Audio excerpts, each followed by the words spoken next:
So yeah, she's looking nice now. We're gonna move on to some of this hair. Clean it up. I'm gonna set my brush, my clone stamp, to lighten. Got my opacity's pretty high now. It's at 50 because I really need to get those hairs out of there. I'm gonna go over them a couple times.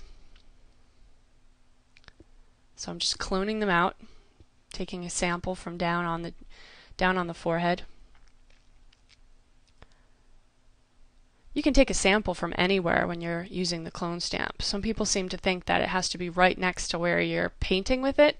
That's not true. You can take a clone stamp from another image. You can take it from anywhere in the image that you're working on, which, is really handy. Sometimes you need to clone some texture from another image. You might need to clone texture from an arm or a hand and then paint it in on the forehead.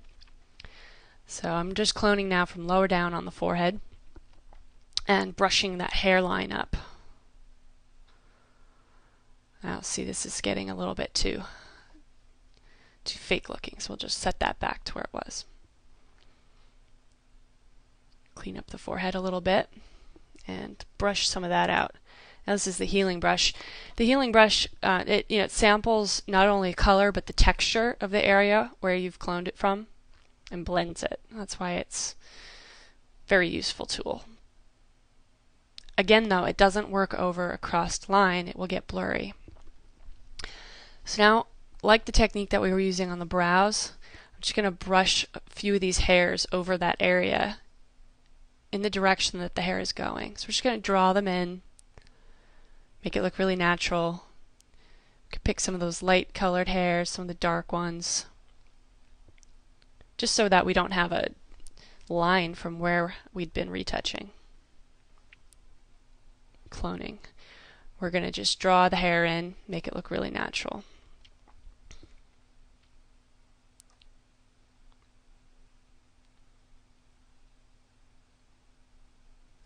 Continue to make samples of the color as you go. That way it's never one color for too long.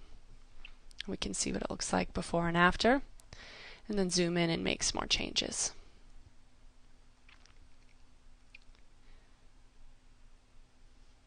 Keep the brush pretty soft for this. I want some more of that highlight to be hitting her forehead. So I'm going to just clone this area and lighten it up a little bit. Get rid of some more of these hairs. We want her hair to feel like she just got out of the salon, so clean it up a lot. Make it a nice line where her hair is falling over her face here. And get rid of some of those hairs there. We can draw over here as well.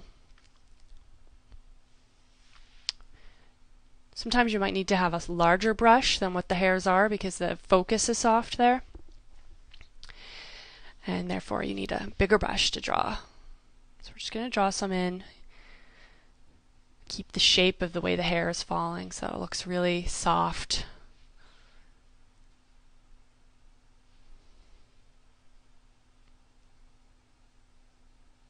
I'm going to go over this area and lighten that forehead a little bit so that the light is hitting it just right.